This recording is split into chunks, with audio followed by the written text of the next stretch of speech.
Hi, everyone. I'm Dr. Howard Zucker, the doc in Docology. The Trump administration has abruptly halted funding for fighting malaria, tuberculosis, and HIV/AIDS around the world. Now, that might sound like it's not your problem, but think about this for a second. If an infected person gets on an airplane somewhere else in the world, headed for the United States today, we are all vulnerable tonight. And that's why America became by far the world's largest funder of global health, in many ways out of self-interest, which leads us to the subject of today's investigation. Are we suddenly more vulnerable to global biological threats? Well, today's extraordinary guest is the most renowned virus hunter in the world. Dr. Ian Lipkin has been doing this work for over 40 years. He's advised everyone from the Centers for Disease Control and the National Institutes of Health to the World Health Organization and the Food and Drug Administration. He heads up what might be the longest titled center I have ever heard of. It's called the World Health Organization Collaborating Center on Diagnostics, Surveillance, and Immunotherapeutics for Emerging Infectious and Zoonotic Diseases. Whew. Right. He's a distinguished professor at Columbia University, and he's just an amazing person. So, Ian, welcome to the podcast today. I am so thrilled you're here. I know you're a little under the weather, so I really appreciate your joining us today. You've been globetrotting, like you've been tracking down mysterious viruses all over the world for a long time. And in many ways, it's sort of like Dr. Seuss in the If I Ran the Zoo, right? But instead of spotting these wild creatures, you're spotting these wild viruses out there. So I thought we'd begin by saying, after 4 decades of doing all of this, what would you say is the greatest biological threat to humanity right now that we're all looking at? I'd say ignorance, honestly. It covers a lot of sins. I don't think there is a single virus that poses a larger threat than any other. One of the things that I've learned over the past, as you said, several decades, hard to believe it's that long, is that we never really know what's going to come up now. Nobody expected a coronavirus. I mean, there are some people in retrospect who said they predicted it, but honestly, nobody was had a clarion call to say, this is what we need to worry about, despite the fact that it had appeared in China in 2002, 2003, a similar virus. And we had another one several years later in Saudi Arabia, which was more lethal still. So we really don't know what the next threat is going to be. And it may not be a virus at all.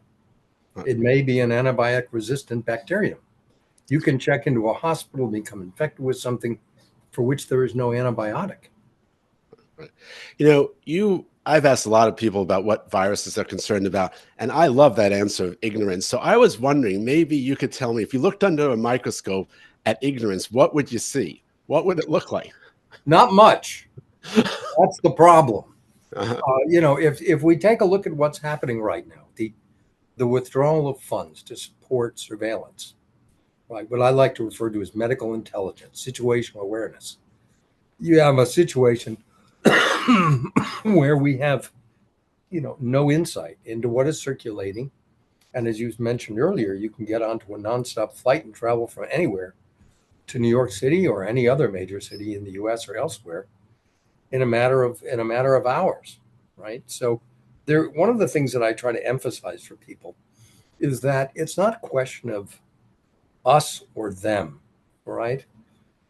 Everything that affects other people affects us. Sure. So you can make the argument that we should be providing support for identification of risks for people because it's the right thing to do, it's ethical, but you could also make the argument that it's in your own self-interest.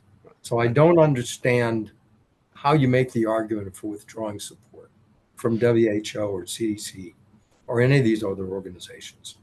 So by not eradicating these global threats, we're just basically putting ourselves at a huge risk. I'm sure you talk to a lot of virologists all around the world. What are they saying? What are the virologists in other countries saying to you about what's happening globally, but also what's happening in the United States? Well, last week I was in Oxford and I spoke with a friend about, who had worked at the NIH for many years. And he was appalled by what had happened to some of the people who had trained him. the way people like Tony Fauci and others were being maligned. And he said to me, if you know one or two people who are assistant or associate professor level who would like to come to Oxford, I think we can place them.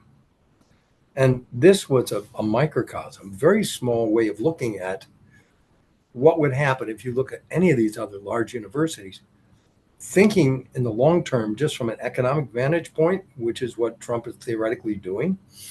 There's no way that you can make a case for how this is advantageous for Americans, because we're losing a whole generation, at least, of people who would have done research.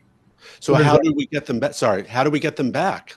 So before we go on to that, let me just make the point to sort of set it, quite clearly. For every dollar we spend in research monies, we get a return of fourfold. So it's a good investment. Drugs, vaccines, imaging technologies, all of these things which are so important in healthcare. Now, are there things that could be improved? Yes. But throwing the baby out with the bathwater is never sound policy. That's the problem. And if we have these cuts and then suddenly money comes back and they're restored, can we make up for all of that lost time, or all these people that doctors that you spoke to at Oxford, are they saying they'll never come back? Or you'll say they'll never come back, they'll stay over there in England, they'll stay elsewhere, Canada, you pick the country? Well, if it's going to happen once, it's going to happen again. Why would they set themselves up for such a disappointment? No, we will lose an entire generation of people, maybe more. Several years ago, excuse me, I got a medal from President Xi for my service in China during SARS back in 2003. And I asked him what sorts of investments he was planning on making in science. And he said, we will put 10% more every year 10%. in science and engineering.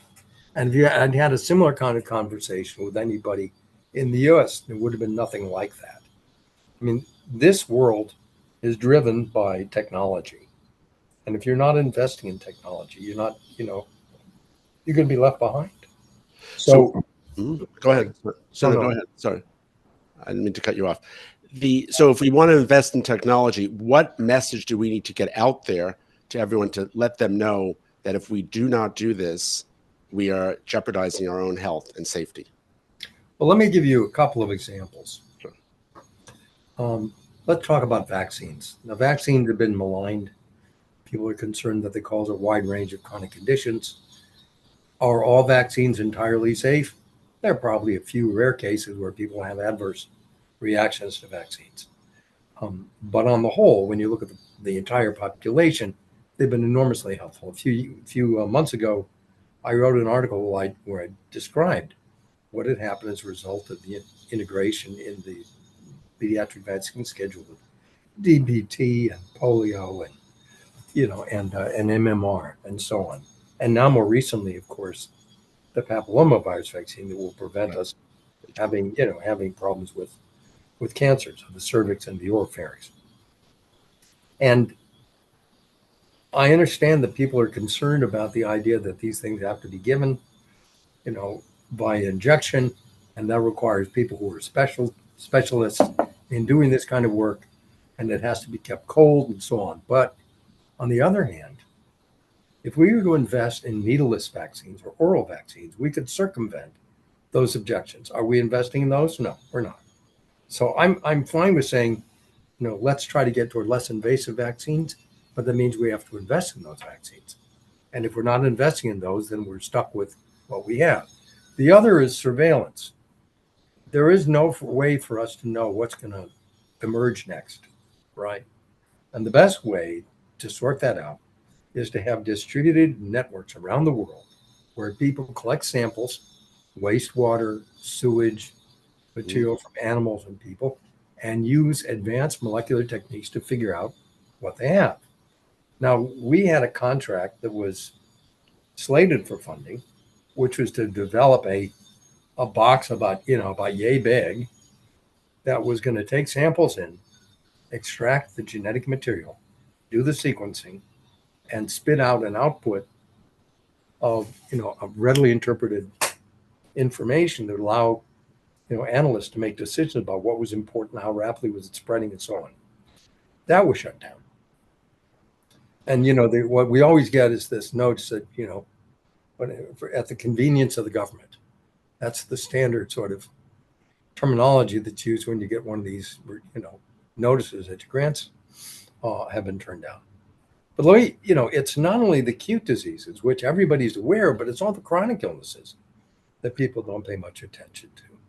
So there's more and more evidence to suggest that infectious diseases may trigger things like ME/CFS, which I'd love to talk about, Sure, or Gulf War illness, or heart disease, or what have you. So, but these require more sophisticated approaches to make those links. Well, sorry, I don't mean to cut you off. Sorry about that. That's okay. I just want to say the chronic disease issue that you raised, because what you're saying is these new diseases and older diseases end up developing chronic illnesses, and yet the administration is saying we're not going to fund looking at these new diseases, yet they do want to look at preventing chronic disease. So it seems like it's inconsistent a little bit there. And I'm curious about that. And also, I just wanted to ask you a question about the vaccines for a second, because the government is not going to give the funding to the International Vaccine Agency, Gavi. I don't want to get into the weeds on this all, but the fact is that we give money to an organization that helps give vaccines to half the kids in the world, and a lot of money to that, 10-15% of their budget. So if we stop doing that, then these kids get infections, and then those infections spread. And back to that airplane analogy we were talking about before. So I was curious as to what you think we can do to turn that around a little bit. And then also maybe you could talk a little bit about your funding, because that shocked me that you're saying you're losing funding for what you're working on. So let me go back to the original question you rose. What is the most dangerous thing in Pandora's box? And when I said it was ignorance, I still believe that's true. And this pertains with respect to vaccines as well. People don't realize that unless you stamp out these diseases, reduce the risk of spread, and allow them to spread and grow within a population, they can evolve and become more pathogenic for people, right? This was something I think that during the course of the COVID pandemic, we might have been better served by using more vaccines overseas and less here, because you saw these variants kept emerging, right? Right. And so you mentioned that your research has been cut back in funding.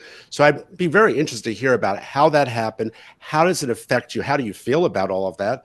And what's happened to the people who, as a result of your research being cut back, what happens to the people who are affected? Like, there are actual people, whether they're in, pick the place, Chattanooga, Tennessee, or Portland, Oregon, that are going to be affected by the lack of your ability to do some of the research you want to do. So let me start with ME/CFS. Sure. Explain. Okay. It's called myalgic encephalomyelitis chronic fatigue syndrome. It used to be called chronic fatigue syndrome, but that led people to trivialize it. And it's not trivial. It is a crippling disorder where people have fatigue, not maximally during exercise, but maybe 24, 48 hours later, as well as cognitive dysfunction. Some of them have other problems with the autonomic nervous system too. Now, this is not a rare disease. It's 3 million people in the United States alone. And the estimated cost to us is somewhere in the neighborhood of $50 billion. We've been studying this even before they had these Centers for Excellence in Research in ME/CFS were set up 7 years ago. Our funding for that was recently terminated. And it wasn't a lot of funding to begin with. We've required support, supplemental support from people in the community to make that happen. So at the time that these centers, the 3 centers were set up 7 years ago, each one received $1.2 million in direct support to do the research. But the second round, for the next 5 years, it's only 2 centers instead of the 3. And if they clip us, and maybe they'll clip Cornell as well, we have a 75% reduction in the investment in ME/CFS research. And the irony is that over the past 5 years, we've come so close to be able to talk about clinical trials would help these people. So I got into this field because, I was asked to by, the director of viral and rickettsial diseases at CDC almost 20 years ago. And we got some support, excuse me, early on from the Hutchins Family Foundation, and then more recently from the NIH. Losing that means that I can't do any work because the university won't let me do work on this project because it's not funded anymore. And we were told to stop working on the project. We have another project for a related disorder called Gulf War illness. People don't realize that those people that we send into harm's way in the Persian Gulf in 1991, a quarter of them came back with unexplained maladies, things like rashes, MECFS, intestinal problems, joint pain, all kinds of things. Nobody knows what caused it. Some people thought it might have been the burn pits where they chucked things like computers and plastics in and induced these aerosols that cause problems. Other people think that it might have had something to do with them receiving so many vaccines in a short period of time, but nobody really knows. Now, this particular study that I was doing with the VA, my colleagues combed through records of hundreds of people and identified 150, 75 people with Gulf War illness, 75 people age, sex, and location matched who did not have Gulf War illness. They came in, they had exercise testing, brain imaging, pulmonary function tests, and blood collected multiple time points. We've just begun to get back some of those data, and we want to send out the additional samples. We can't do that because we've been told, again, that it's terminated for the convenience of the government. That's certainly not for the convenience of the veterans. I'm sure of that, because they also are desperate to have some sort of help. One of the things that happen when you work in a field like this, Howard, is that, and I haven't practiced medicine, in 20 plus years, but you get to meet people, and some of these people commit suicide. Can you share a story or two about some of the challenges that these people have experienced? I have two dear friends who have chronic fatigue syndrome, so I've heard it from them, but maybe share a little bit about what you've heard, some impact. Well, there's one young woman I know who has MECFS, who's been in her house, bedbound, unable to tolerate light or noise now for many, many years.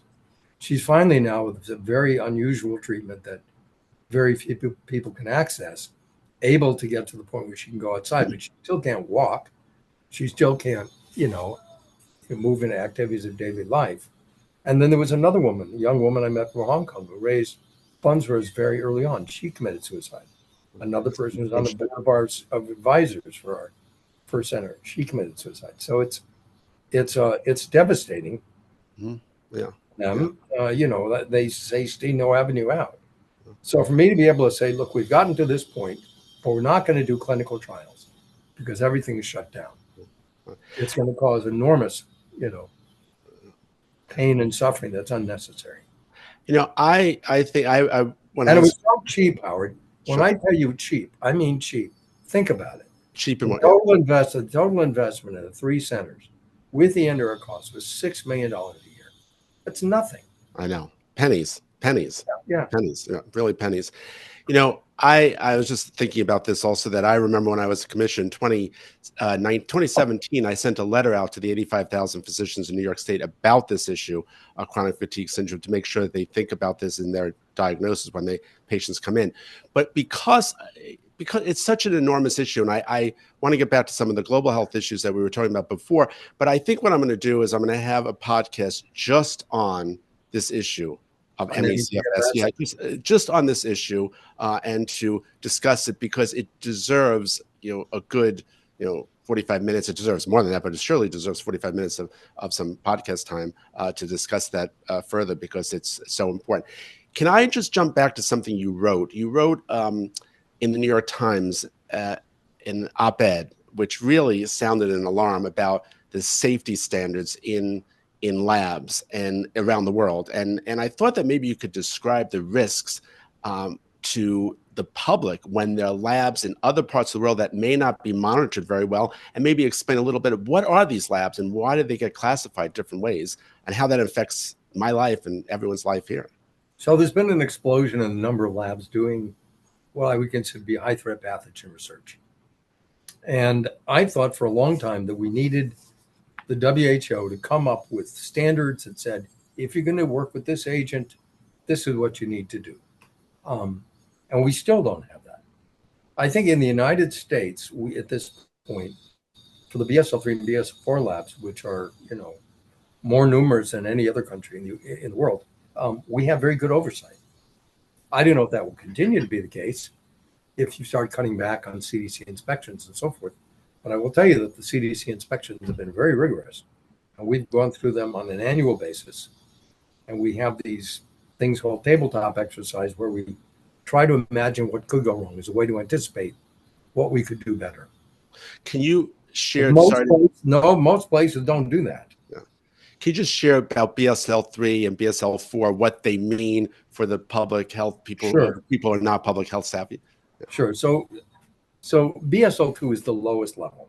These are working with bacteria and viruses that are not considered to be high risk for causing human disease. BSL-3 is for work with agents that are considered to be potential risks to human health. And for those labs, what we require in the US is a sealed room that is negative pressure. There's an antechamber, which you go in, you change your clothing, you put on a respirator, you get fully gloved, clothed, shoe booties, everything, right, before you go in. And everything coming out of that facility has to go through an autoclave, which is basically a large oven. And everybody who goes in is monitored. We know who they are. And if they develop an illness, we check them out because we want to make sure that they haven't somehow become infected with something which is a risk. Now, the BSL-4 labs are the ones that are even more stringent in terms of their requirements. And these are the ones you see in movies where people are wearing spacesuits with air hoses and so on. I think the BSL-4 labs are probably safe worldwide because everybody expects to see people in that kind of a gear. But BSL-3s are really quite variable. And some people consider them to be BSL-2 plus. I don't even know what BSL-2 plus means.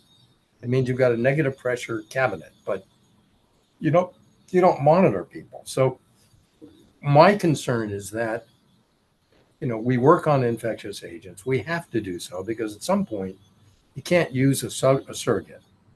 You have to work with the bona fide agent to make sure the drug will suppress the growth of the virus, to make sure the monoclonal antibody will interfere with the ability of the virus to enter a cell, and that requires a live virus. But that is the last thing that we should do. After we've exhausted all the other possibilities, it's very important to mitigate risk. So let's delve a little bit into that for a second, because you were in Beijing at the beginning of the pandemic. And maybe you could talk a little bit about the Wuhan lab, because there's a lot of concerns about that. And also, I'm curious if you could tell us a little bit about your position, where you stand on the whole question of whether that COVID-19 virus began there. But just paint a picture for us of what it was like in Beijing back at the beginning of 2020 when you went over there. And what did you advise them? What were your recommendations to them? The first thing I would say is that you're walking into a ghost town. There's no one on the streets. Those people who are forced to walk in the streets are wearing masks. I was transiting through the airport in Beijing on my way down to Guangzhou at that time, and in the transit lounge, there were people who were separate from everybody else, and they didn't have the same kinds of measures. But if you look one floor below, it was a completely different story. So, and that looked very similar to what I saw in Beijing in 2003. It was really no different. Which was SARS at the time of SARS. A related virus, yes. But these are highly infectious respiratory viruses. Now, in terms of the Wuhan lab, I've been there once. I know the people there. I think they're competent scientists. I don't understand why they're doing work under conditions that, my colleague Ralph Berk and I feel is unsafe. There's no need for that. And it is a risk. Now, did it originate in the Wuhan lab? I don't think anybody knows more than we first picked up the first cases in association with the market. That doesn't mean it didn't start in the lab. That doesn't mean that it does. We will never know because the samples aren't there and the data aren't there to sort it out. So what I try to avoid is, getting painted into a position where people ask me, where did this virus come from? Because the answer is, we don't know.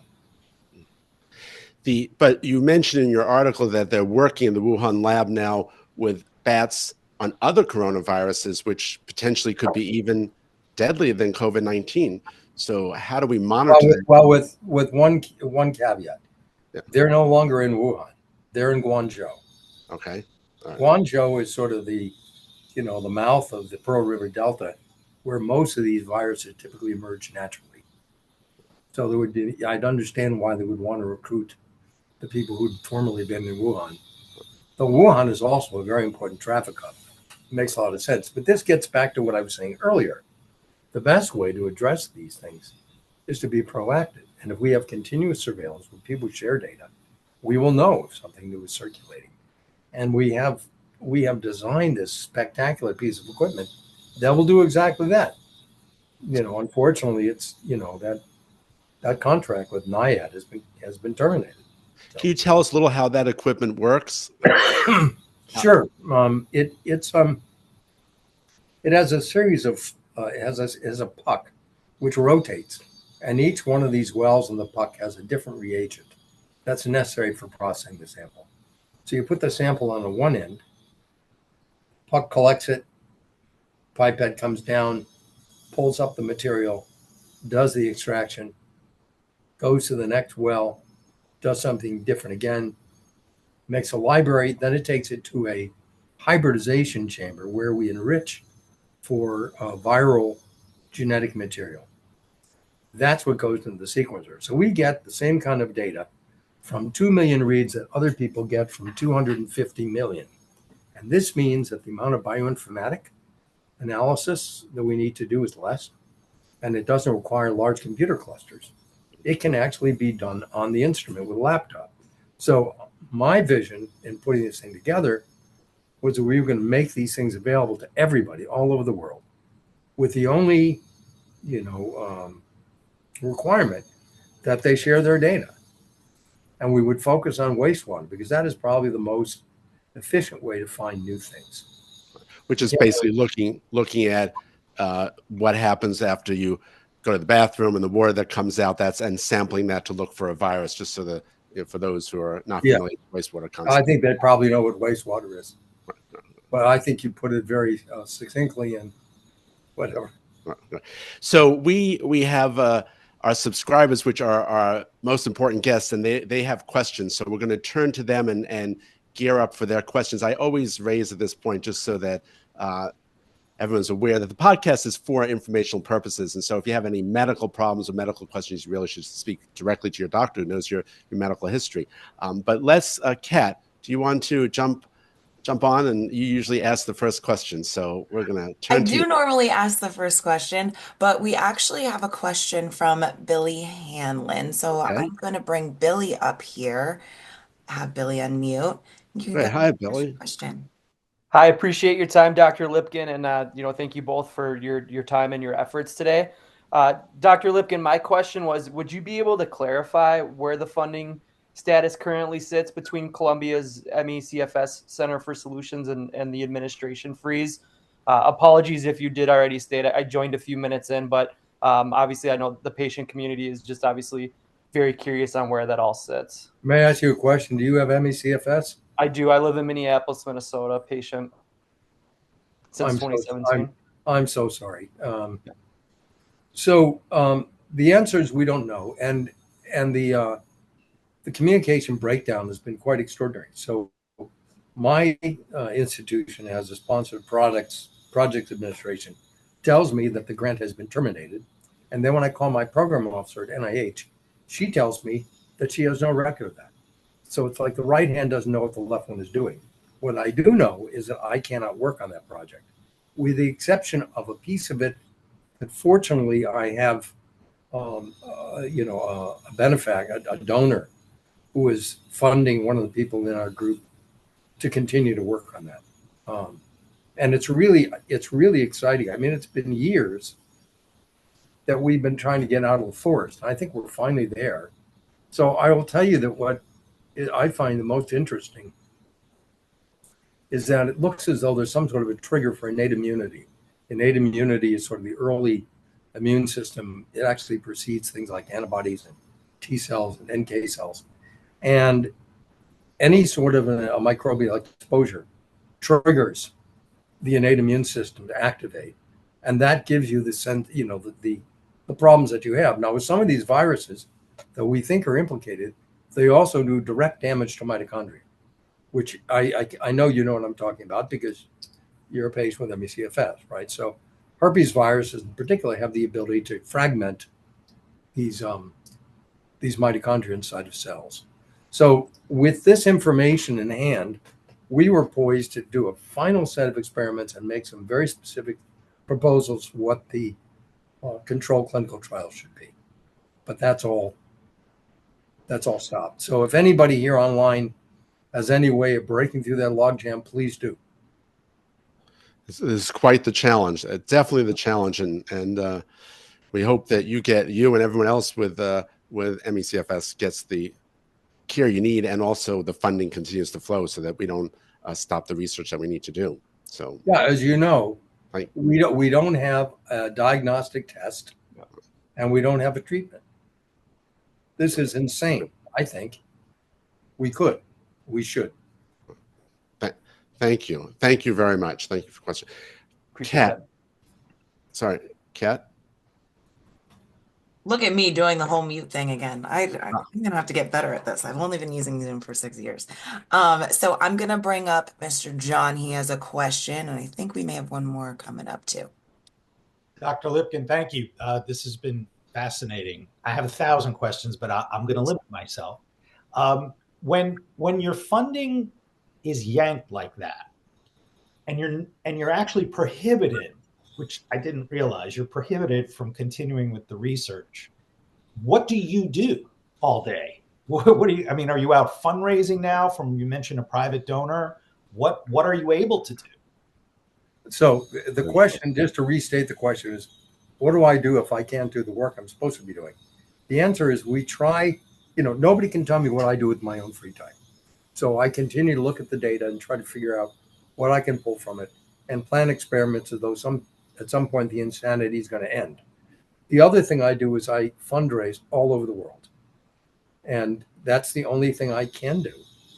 But if I lose my team, we're not going to be able to do the work even if we have great ideas, So that is the problem.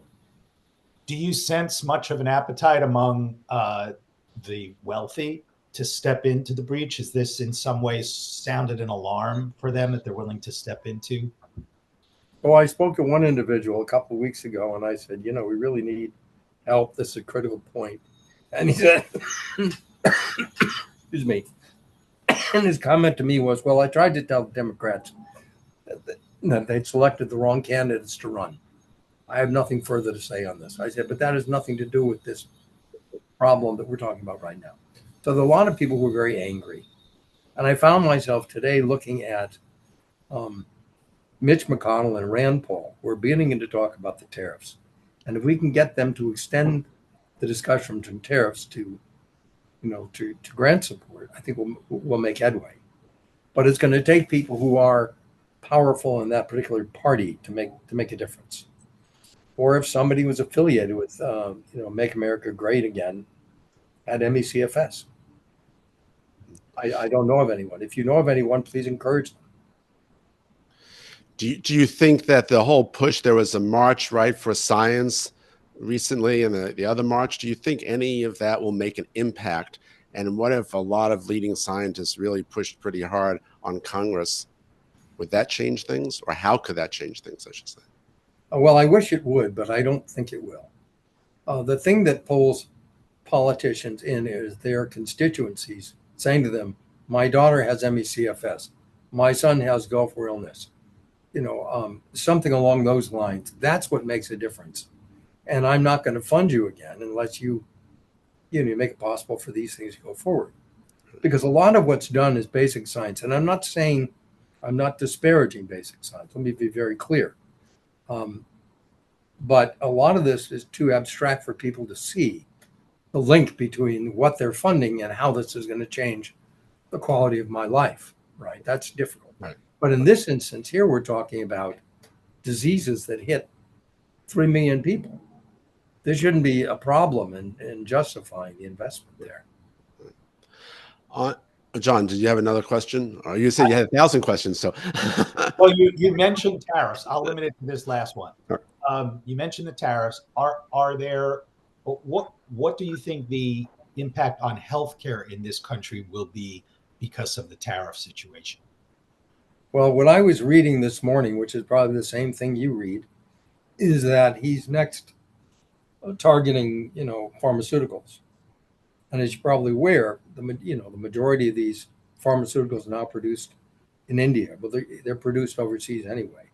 So how are we going to get life-saving medicines? And in my case, I take it very personally. I've got congestive heart failure and arrhythmia. I need those drugs. And, they don't have to be as expensive as they are perhaps, but I don't think you can bring them back to, to New York or Indianapolis or St. Paul, Minnesota is going to drop their price. It's not going to have a big impact. So I think it's important that we find a way to get our costs for these things down to what they are, for example, in Canada. But I don't agree that we should, basically make it impossible for people to get drugs that are manufactured in India. But bear in mind that the FDA evaluates all those drugs for potency and efficacy and side effects. So it's not as if they just sort of send over whatever they want and tell you what it is and you use it. It is all vetted, in a very rigorous fashion. And the other thing, of course, is that many of the much of the intellectual property associated with the development of these drugs are developed in the United States. That's right. Right? Yep. So if we walk away from that, the whole world will suffer as well as ourselves. Well, we know that whole intellectual property issue, particularly when it comes to pharmaceuticals, is an enormous WHO issue, right? And a lot of countries in the world, feel that they may have rights to some of those medicines that we make and invent and do the research for. But Howard, let me be clear on that too. So yeah. There was a myriad genetics decision by the Supreme Court several years ago, in which the looking for the BRCA1 and BRCA2 genes, risk factors for breast cancer, was ruled out. They said you can't find something that exists in nature and patent it. Right. The same thing is true with all these other things. I mean, an antibody test for SARS-CoV-2 or, some other tests for troponin and people have a heart attack and so forth. There are many different ways in which you can get that test. Mm-hmm. And drugs too. There are alternatives like beta blockers. Right. There's a score of them, right? So could we do better? Yes. Should we throw out the whole, the whole program? No. Can I ask, you mentioned that when you were in Beijing and other areas was like a ghost town, but on the issue of a ghost, there's something that's not really a ghost in medicine and in research, and I thought maybe you could talk about, is the whole world of artificial intelligence. And how will that play into some of the efforts we're going to make or have to make to address viruses, other global disease, viruses as global disease, but just global diseases in general? And is that something that will help you do your research, and also can it help others? No, AI is a tool. And I think that people thinking of it as a panacea is misguided. But I do think that it's going to be very helpful in assimilating and integrating and understanding huge streams of data that can't be readily picked apart by an individual human being. So I'm very bullish on it. But on the other hand, I think they can, I put in my name, for example, into one of the premier engines a couple of weeks ago, and it spit out that I was born in London, that I had a PhD, not an MD, that I graduated from the University of London, that I'd written 2 books that I never wrote. So it's there are problems with it. You might find this interesting, Howard. Put your name in, because nobody knows your history better than you, and see whether or not it spits out information that's accurate. That's true. I'm curious to do that. I will do that after the podcast. I never thought about that. Kat, other questions we have? So I'm actually going to bring Billy back up. He has another question. So let me bring my friend up here. Great. Appreciate that, Catherine. Dr. Lipkin, I just had a quick kind of follow-up question. I think it was Fierce Biotech, a recent report. It stated in that report that the Columbia ME team had recently submitted a paper for publication that suggests like certain approved drugs that could possibly be repurposed for ME. I was just curious, will that publication be visible at some point to the public or community? It will.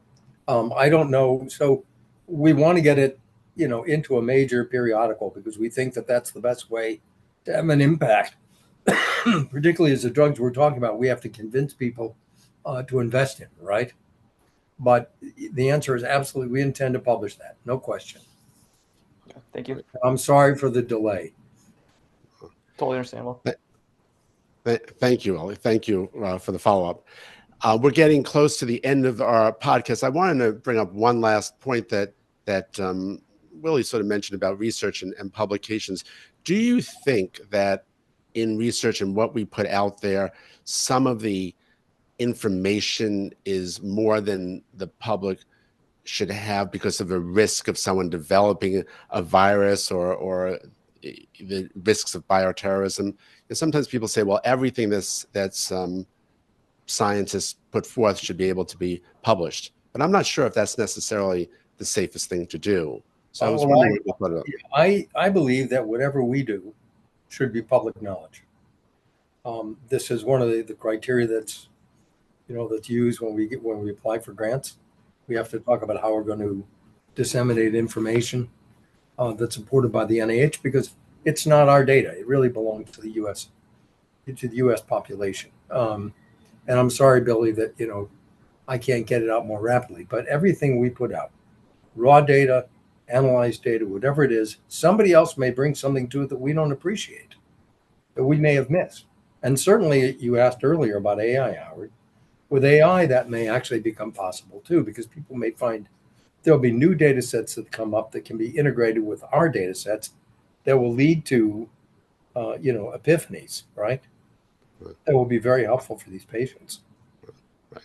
And what about just people who have who are researching viruses, new coronaviruses, and they could put the sequencing out there, like exactly the how-to manual to make a virus? Yeah. So this is something that comes up, frequently. Now, the more important problem is that you can synthesize genomic material de novo. You can contact a company. You can say, I want something with these many nucleotides, and I'm going to splice. You don't tell how you're going to splice it together. I think we need to come up with better ways in which we monitor who is making what. What we can do, as I said early on, was find ways in which we can detect the appearance of something new, right, through surveillance. And I think that's probably the most important contribution that we can make. Great. Well, Ian, this has been wonderful. Thank you for joining us. Thank you for joining us with a cold. I've learned a lot. Everyone, I'm sure, has learned a lot about everything from MECFS to global health and what we're doing and what we need to do to make sure research continues. For our audience, I just want to mention that Dr. Lipkin is also the John Snow Professor of Epidemiology at Columbia. And no, he is not the Game of Thrones Jon Snow. It's the original Jon Snow, which is the English physician. He was one of the founders of anesthesiology. He also helped discover how germs spread and stopped a cholera outbreak in the 1850s in London. So is a really important, and if you ever get to London, you definitely should look at the water pump. That is where that cholera started. There's no more cholera there anymore, but it's sort of like a museum piece to see. So and in many ways that the legacy of Jon Snow lives on in scientists like Ian. So I thank you, and I thank all that you're doing for the public, both here in the United States and abroad, because we need people like you, Ian, to keep moving things forward. So that is our show for today. Join us next time on Docology. And remember, if you are a Docology subscriber, you can join the show, just click on the link in the bio. So tune in next time because the topic we cover may just save your life. Docology is a production of Hang Media. Our producer is Catherine Warren. Ronnie Zelig is editorial advisor. Our creative director is Anna Richard. Janine Wilson of Wilson Media Group handles paid marketing. Our publicists are Leslie Ann Wade and Jerry Caracoli. Theme music was composed by Nick Kitts. Subscribe and join our community at docology.life. Until next time, move, wash your hands, and stay healthy.